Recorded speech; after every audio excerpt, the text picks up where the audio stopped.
उत्तान पाद का चरित्र। जाये उत्तान पादस्य सुनीति सुरुचिस्तयो सुरुचिः प्रेयसी पत्युर् नेतरायत्सुतो ध्रुवः।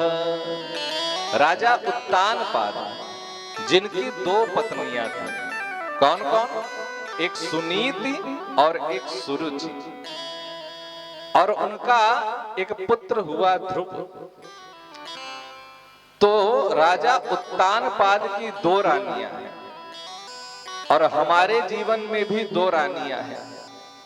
जो राजा उत्तान पाद की रानियों के नाम क्या हैं? सुनीति और सुरुचि। दोनों के नाम में से जरा आप सु हटा दीजिए। सुनीति और सुरुचि में से सु हटा दीजिए, क्या बचा? नीति और रुचि। तो हम भी अपने जीवन में दो का आश्रय लेते हैं, नीति और रुचि। नीति कहती है चोरी नहीं करना चाहिए, चोरी किए गए धन से पाप लगता है। लेकिन रुचि कहेगी भैया चोरी नहीं करेंगे, मिलावट नहीं करेंगे, धोखाधड़ी नहीं करेंगे, तो घर के खर्चे कैसे चलेंगे?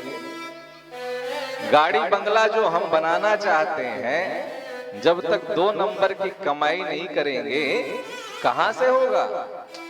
तो नीति कहती है चोरी नहीं करना चाहिए, धोखा नहीं देना चाहिए, किसी के साथ छल नहीं करना चाहिए, ये नीति कहती है। लेकिन रुचि कहती है नहीं नहीं, अरे सब कुछ चलता है आजकल, सब करना चाहिए, दुनिया कर रही है, हम ही भगत क्यों बने बैठे रहे? तो ये रुचि हमारी कहती है। और प्रायः नीति पर हमारी रुचि भारी पड़ जाती है। वही कथा यहां पर है। तो जाये उत्तान पादस्य सुनीति सुरुचिस्तयो। एक बार राजा उत्तान पाद का विवाह सुनीति जी से हुआ। सुनीति से जब विवाह हुआ तो बहुत काल तक सुनीति से कोई संतान नहीं हुई। एक बार राजा उत्तान पाद शिकार खेलते खेलते कहीं दूर प्रदेश में निकल गए। जब दूर प्रदेश में निकले तो उस प्रदेश में उन्हें एक कन्या मिली जिसका नाम था सुरुचि। और सुरुचि को देख करके राजा उत्तान पाद मोहित हो गए। उन्होंने सोचा कि क्यों न इससे विवाह कर लिया जाए। और चूंकि हमारी पहली जो रानी है उससे हमें कोई संतान नहीं हो रही है, और राजाओं के यहां तो ये होता ही है कि यदि पहली पत्नी से कोई संतान न हो तो दूसरा विवाह किया जा सकता है। तो इस सिद्धांत के बल पर हम सुरुचि से विवाह कर लें। और इधर राजा उत्तान पाद ने सुरुचि से विवाह कर लिया। और जब सुरुचि से विवाह किया और इधर चमत्कार हुआ, इधर पता चला कि रानी सुनीति जो है उनको गर्भ आ गया है, उनको गर्भ आ गया है। राजा उत्तान पाद चूंकि राज्य में थे नहीं, दूर निकल गए थे, इसलिए जितने भी राज्य के प्रजाजन थे वो प्रसन्न हो गए कि हमारे राजा का वंश आने वाला है। इसलिए पूरे प्रजा में उत्सव मनाया जाने लगा। उधर राजा उत्तान पाद अपनी रानी को, जो नई रानी थे, सुरुचि को लेकर के अपने राज्य में उन्होंने प्रवेश किया। जब राज्य में प्रवेश किया तो देखा अरे ये हमने विवाह किया अभी अभी, किसी को पता भी नहीं है, और ये उत्सव किस बात की मनाई जा रही है? बुला करके पूछा एक नागरिक को बुला करके पूछा, क्यों भैया ये उत्सव किस लिए मना रहे हो? कहा महाराज की जय हो। महाराज आपके रानी सुनीति को गर्भ आया है, आपके बालक होने वाला है। जैसे ही राजा ने यह बात सुनी, राजा तो दुखी हो गए। अरे हमने तो दूसरा विवाह ही इसीलिए किया कि कोई संतान नहीं हो रही, और इधर हम विवाह करके दूसरा आए, इधर हमारी रानी गर्भवती हो गई। चलो जो हुआ सो हुआ, देखते हैं। सुरुचि को लेकर के उत्तानपाद राजा आए अपने महल में। महल में आके जब प्रवेश किया तो रानी सुनीति ने आकर के राजा का स्वागत करने के लिए पहुंची। जैसे ही रानी सुनीति पहुंची राजा का स्वागत करने के लिए, सुरुचि ने राजा उत्तानपाद से पूछा, महाराज ये सज धज करके महारानी की तरह दिखने वाली ये कौन है? कहा देवी ये हमारी पहली पत्नी है, ये हमारी पहली पत्नी है। कहा क्या आप पहले से शादीशुदा हैं? कहा हाँ। कहा तो सुनो महाराज, इस घर में या तो ये रहेगी या तो मैं रहूंगी। अब आप निर्णय कर लो आपको किसके साथ रहना है। और रानी सुरुचि के मोह पाश में बंधे हुए उत्तानपाद ने सुनीति को ठुकरा दिया और सुरुचि को अपने घर में रख लिया। सुनीति को बाहर कर दिया। सुनीति बाहर जब हुई तो कुछ काल के बाद सुनीति के गर्भ से एक सुंदर बालक ने जन्म लिया और उस बालक का नाम रखा गया ध्रुव। अब ध्रुव धीरे धीरे जब बड़े होने लगे, अपने साथियों के साथ खेलने कूदने लगे, तो उनके साथी आपस में बात करते थे, जानते हो आज मेरे पिताजी मेरे लिए ये लाए। दूसरा कहता है हाँ हाँ मेरे पिताजी तो मेरे लिए ये लाए। तू बता ध्रुव तेरे पिताजी तेरे लिए क्या लाए? तो ध्रुव रोते हुए भाग करके अपनी माँ के पास आए। कहा माँ मेरे पिताजी कौन है? मेरे पिताजी कौन है? सबके पिता सबके लिए कुछ न कुछ लाते हैं, मेरे पिता कौन है? तब तक एक बालक ने कहा, अरे ध्रुव तू नहीं जानता, राजा उत्तानपाद तेरे पिता हैं। कहा क्या राजा उत्तानपाद मेरे पिता? कहा हाँ। अब ध्रुव के प्रसन्नता का ठिकाना नहीं रहा। दौड़ता दौड़ता ध्रुव गया, राजमहल में प्रवेश कर गया। राजमहल में दौड़ता दौड़ता गया और दौड़ करके राजा की गोद में बैठने का जैसे ही प्रयास करने लगा, वैसे ही रानी सुरुचि ने रोक दिया। रुक जाओ, कहां चले आ रहे हैं? कहा मैं अपने पिता की गोद में बैठने आ रहा हूं मां।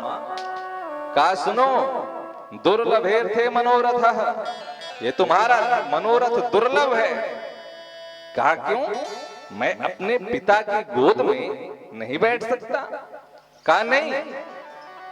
कहा तो मां मुझे अपने पिता की गोद में बैठने के लिए क्या करना होगा? कहा तो सुनो, तपसाराध्य पुरुषम तस्यैवानुग्रहेण में गर्भे त्वं साधयात्मानं यदीच्छसि नृपासनम्।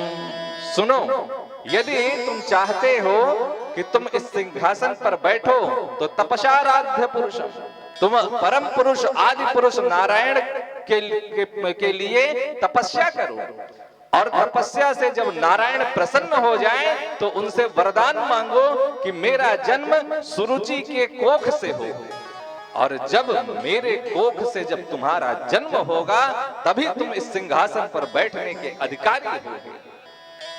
अब ध्रुव जी महाराज रोने लगे और रोते रोते आज दौड़ करके मां के पास आए।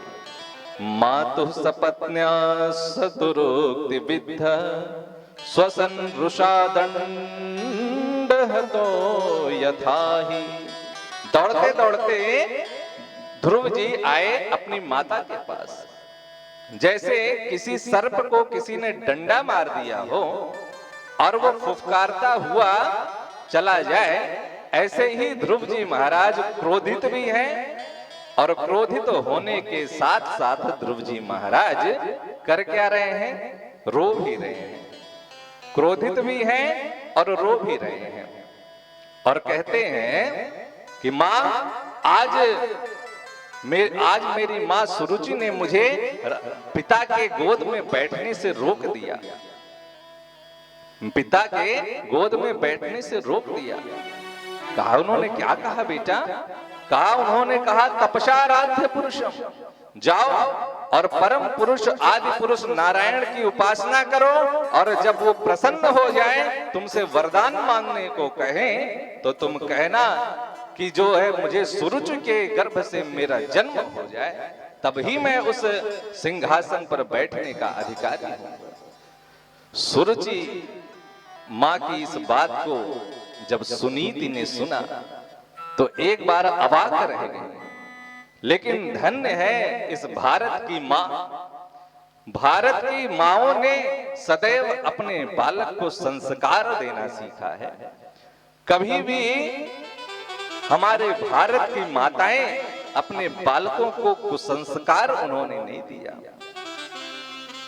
सदैव उन्होंने बालकों के अंदर संस्कार दिया। यही भारत की संस्कृति रही है।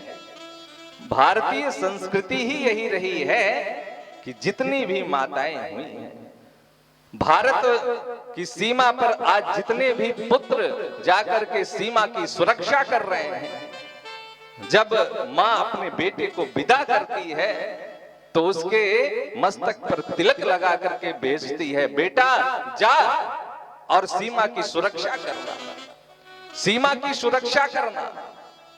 अपने आंखों में अश्रु भरे हुए मां अपने पुत्र को विदा करती है। अपने कलेजे के टुकड़े को सीमा पर लड़ने के लिए मां भेजती है। अपने कलेजे पर पत्थर रख के और अपने आंखों में अश्रु भरे हुए मां भेजती है अपने पुत्र को सीमा पर जाने के लिए। यही भारत की संस्कृति रही है। माओ ने कभी भी अपने बच्चों को संस्कार नहीं दिए और वही आज माता सुनीति कर रही है। सुनीति ने कहा बेटा वो भी तो तेरी मां है ना, अगर उसने कुछ कह ही दिया तो उसका बुरा क्यों मानते हो? कहा मां उसने तुझे अभागन कहा है, मुझे अभागन का बेटा कहा है। कहा बेटा तुम मेरे कौन से भाग्य दिखाई दे रहे हैं? अरे जब तू गर्भ में था तभी तेरे पिता ने मुझे त्याग दिया, तो मुझसे बड़ी अभागन कौन हो सकती है? तो मुझ अभागन को उसने अभागन कह दिया तो क्या बुरा कह दिया? और बेटा मैं तो कभी तुझे पिता से तेरे नहीं मिला पाई, उसने तो परम पिता का पता तुझे बता दिया। अच्छा मां वो परम पिता कौन है? कहा बेटा इस पिता की गोद में बैठने वाले को तो नीचे भी उतरना पड़ता है, लेकिन जो परम पिता की गोद में बैठता है उसे कभी नीचे नहीं उतरना पड़ता। कहा अच्छा मां ये बात है? कहा लेकिन मां ये बताओ वो परम पिता हमें मिलेंगे कहां? कहा बेटा उनका नाम है विष्णु। विष्णु का मतलब क्या होता है मां? कहा वेवेष्टि व्याप्नोति शकलम जगत इति विष्णु, जो संपूर्ण चराचर जगत में व्याप्त है, जो कण कण में व्याप्त है वही तो विष्णु है। जहां भी तुम प्रेम से उन्हें पुकारोगे वही वो प्रकट हो जाते हैं। हरि व्यापक सर्वत्र समाना, लेकिन प्रेम ते प्रकट हो ही मैं जाना। जहां भी तुम प्रेम से उन्हें पुकारोगे वहीं वो प्रकट हो जाएंगे। ध्रुव जी महाराज निकल पड़े तपस्या के लिए, और जब कोई भी व्यक्ति भगवान से मिलने के लिए संकल्पबद्ध हो जाता है तो भगवान भी उसके लिए किसी गुरु की व्यवस्था कर देते हैं, किसी सदगुरु को उसके लिए भेज देते हैं मार्गदर्शन करने के लिए। और इधर जब ध्रुव जी महाराज निकले, जैसे ही ध्रुव जी महाराज निकले, रास्ते में नारद जी मिल गए। भगवान की कृपा होती है तभी संत का दर्शन होता है। क्यों? क्योंकि बिनु हरि कृपा मिले नहीं संता। जब तक भगवान की कृपा न हो संत का दर्शन नहीं होता। तो ध्रुव जी महाराज जब निकले तो नारद जी मिल गए। ध्रुव जी ने समस्त घटना नारद जी को बताई। कहा महाराज ऐसी ऐसी बात है। नारद जी ने कहा ओ, इन क्षत्रियों के अंदर तो बड़ा तेज होता है, देखो तो इन क्षत्रियों का तेज। अहो तेजः क्षत्रियाणाम मान भंगम मृष्यता। थोड़ा सा मान भंग कोई किसी ने इनका क्या कर दिया कि ये तपस्या करने के लिए निकल पड़ा। नारद जी ने सोचा कि बालक है, अभी डांट पड़ी है, रो रहा है, तो हो सकता है गुस्से में निकला हो, इसके अंदर वैराग्य ना हो। थोड़ी इसकी परीक्षा ली जाए कि कितना वैराग्य है इसका। क्योंकि वैराग्य भी दो प्रकार का होता है महाराज, एक मरघट वैराग्य, एक मरकट वैराग्य। मरघट वैराग्य क्या है? कहा जो मरघट पर होता है। जब हम श्मशान पे जाते हैं, चिता को जलते हुए देखते हैं, तो जितनी देर चिता को जलते हुए देखते हैं उतनी ही देर गीता का ज्ञान कंठस्थ रहता है महाराज। और जैसे ही चिता की आग ठंडी पड़ी वैसे ही सारा ज्ञान भी ठंडा पड़ जाता है। चिता जलते हुए जब देखते हैं तो सोचते हैं हाय हाय, जीवन भर बेचारे ने भरण पोषण करने में जीवन बिता दिया, परिवार पालने में जीवन बिता दिया, आज इनका क्या हुआ? देखो शरीर जल रहा है इनका। भैया सही सच है, संसार में जो आया है एक दिन उसको भी जल ही जाना है। यह है मरघट वैराग्य। और दूसरा होता है मरकट वैराग्य। मरकट वैराग्य क्या है? कभी इस डाली पर कभी उस डाली पर। हम भगवान शिव की पूजा करने लगे। शिव जी की पूजा करते करते महाराज 2 साल बीत गए। और जो मन में संकल्प लिया था कि ये कार्य पूरा हो जाए भगवान की पूजा करते करते, तो भगवान शिव की पूजा करते करते 2 साल हो गए, हमारा मनोरथ पूरा ही नहीं हुआ। चलो विष्णु जी की पूजा करें। विष्णु जी की पूजा भी 2 साल करी, कोई फल नहीं मिला। चलो देवी जी की पूजा करें, 2 साल उनकी भी कुछ नहीं मिला। कब ये देवी देवताओं के पूजा से कुछ नहीं होगा, तो चले गए मजार पे चादर चढ़ाने के लिए। चलो मजार पे चादर चढ़ाओ, वहीं पर हमारी मनोकामना पूर्ण होगी। तो जहां मनोकामना पूर्ण हो वहीं जाकर माथा टेकते। इसे कहते हैं मरकट वैराग्य। जैसे मरकट माने बंदर, बंदर कभी इस डाली पर जाता है कभी उस डाली पर, एक डाली पर स्थिर नहीं रहता। वैसे हम भी हैं, कभी किसी की पूजा में लगे कभी किसी की पूजा में, एक स्थान पर हमारा मन टिकता ही नहीं है।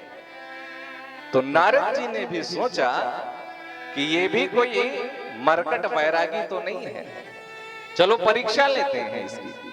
नारद जी ने कहा बेटा अभी तो तू बच्चा है, छोटा सा है, और छोटा सा बच्चा है तू तपस्या करने जा रहा है। जंगल में कहीं भगवान मिलते हैं क्या? अरे जंगल में शेर भालू मिलेंगे, नाश्ता कर जाएंगे तेरा। तो लौट जा अभी भी यहां से, जाकर के जंगल में देख, बड़े बड़े बाबा बुढ़े हो गए, सफेद दाढ़ी हो गई और भगवान की झलक तक नहीं मिली उनको। तू चला है भगवान को प्राप्त करने के लिए। ध्रुव जी ने कहा महाराज सुनो, मैं आपसे बता देता हूं, अगर भगवान के मिलने का रास्ता जानते हो, उपाय जानते हो, तो सीधे सीधे बताओ, और नहीं तो तुम रास्ता छोड़ो हमारा, हम जा रहे हैं। नारद जी ने कहा, वाह भाई, इसके अंदर तो प्रबल वैराग्य है, ये निश्चित भगवान को प्राप्त करेगा।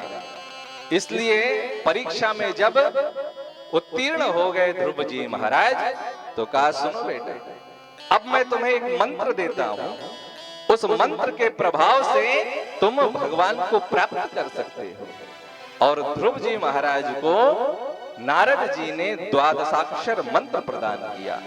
ओम नमो भगवते वासुदेवाय, ये द्वादशाक्षर मंत्र प्रदान किया और बताया, कहा, सुनो बेटा, जो भी 7 रात्रि तक विधि पूर्वक इस मंत्र का जप करता है, जप्यस्य परमो गुह्यः श्रूयताम मे नृपात्मज, यम सप्तरात्रम प्रपठन पुमान पश्यति खेचरान।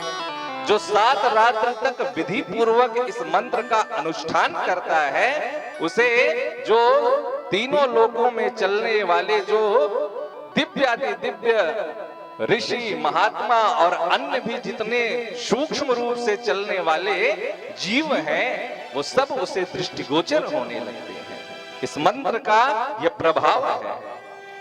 तो महाराज, मैं जाऊं कहां? कहा, सुनो, तत्तात गच्छ भद्रम ते यमुनायास्तटं शुचि, पुण्यम मधुवनम यत्र सानिध्यम नित्यता हरे। जाओ और तुम यमुना जी के तट पर मधुवन में चले जाओ।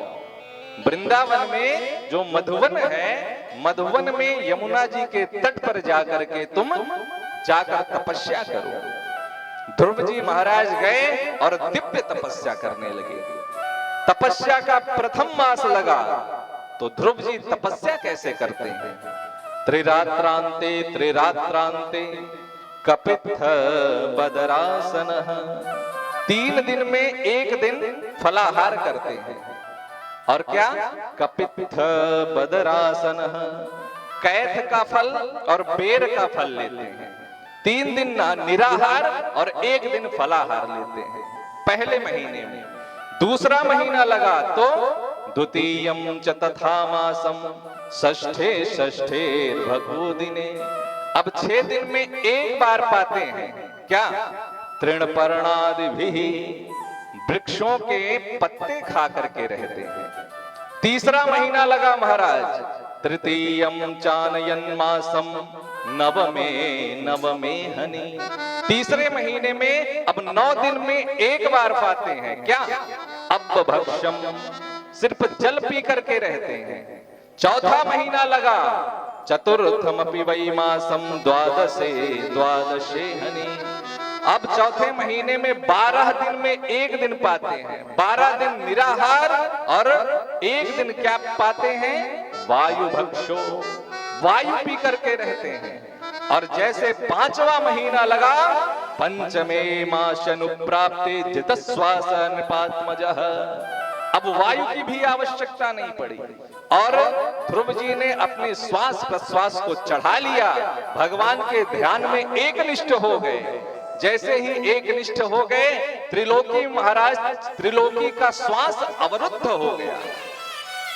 देवताओं के तक के श्वास अवरुद्ध हो गए। देवता भाग करके भगवान की शरण में आए। नैवं विदामो भगवन् प्राणरोधम चराचरस्याखिल सत्वधाम्ना।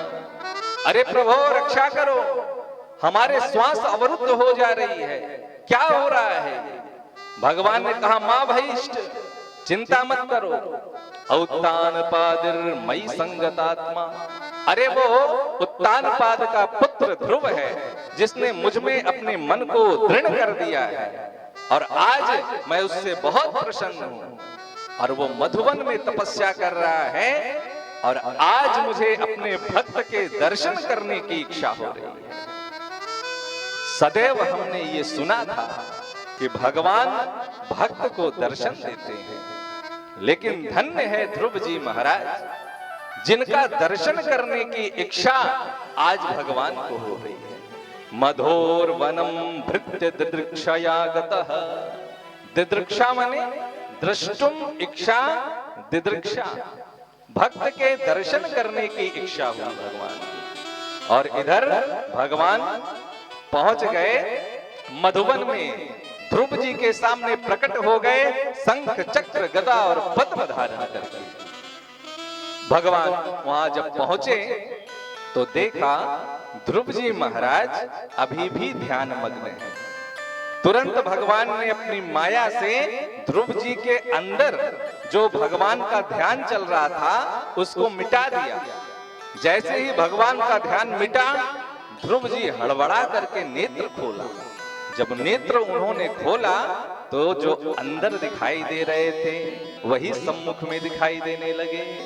बोलो भक्त वत्सल भगवान की जय। अब जब ध्रुव जी ने देखा भगवान को तो उठ करके खड़े हो गए, हाथ जोड़ लिया और स्तुति करना चाहते हैं। लेकिन उन्होंने सोचा कि जब माता जी से मिला, गुरु जी से मिला, तो ये तो पूछना ही भूल गया कि जब भगवान आ जाए तो उनकी स्तुति कैसे करें। भगवान ध्रुव जी के मन के भाव को जान गए और पशपर्शवालम कृपया कपोले, और अपना दिव्य शंख उन्होंने ध्रुव जी के गाल से छुआ दिया। जैसे ही ध्रुव जी के गाल से वह शंख स्पर्श हुआ, अब ध्रुव जी महाराज को सारे वेद वेदांत कंठस्थ हो गए। महाराज ध्रुव जी अभी तक सोच रहे थे क्या बोलूं, और जैसे ही शंख का स्पर्श हुआ अब सोचने लगे क्या क्या बोलूं। मूकम करोति वाचालम पंगुम लंघयते गिरिम यत्कृपा तमहं वंदे परमानंद माधवम। भगवान की कृपा जिसके ऊपर हो जाए वो गूंगे को भी बोलने की शक्ति प्रदान कर देते हैं। एक लंगड़ा भी पहाड़ को लांघ सकता है महाराज, भगवान की जिसके ऊपर कृपा हो जाए। और चूंकि द्वादशाक्षर मंत्र जपा था ध्रुव जी ने, इसलिए द्वादशाक्षर मंत्र से ही आज भगवान की स्तुति करने लगे। योऽन्तः प्रवेश्य मम वाचमिमां प्रसुप्तां संजीवयत्यखिल शक्तिधर स्वधाम्ना अन्याश्च हस्तचरण श्रवणत्वगादि प्राणान्नमो भगवते पुरुषाय तुभ्यम्। ध्रुव जी कहते हैं योऽन्तः प्रविश्य मम वाचमिमां प्रसुप्तां। हे प्रभु, आपने ही अपनी ही शक्ति के द्वारा मेरे अंदर सोई हुई मेरी वाक शक्ति को आपने जगा दिया। योऽन्तः प्रविश्य मम वाचमिमां प्रसुप्तां संजीवयत् अखिल शक्तिधरः स्वधाम्ना। और प्रभु, आप सिर्फ मुझे ही शक्ति प्रदान करने वाले नहीं हैं, सकल जगत को आप ही तो शक्ति प्रदान करते हैं प्रभु। इसलिए अन्याश्च हस्त चरण श्रवणत्वगादि, इसलिए हे परम पुरुष, हे आदि पुरुष, मैं आपको प्रणाम करता हूं। प्राणान नमो भगवते पुरुषाय तुभ्यम्। बड़ी दिव्य स्तुति यहाँ पर ध्रुव जी महाराज कर रहे हैं, भगवान को प्रसन्न करने का प्रयास कर रहे हैं। तो ध्रुव जी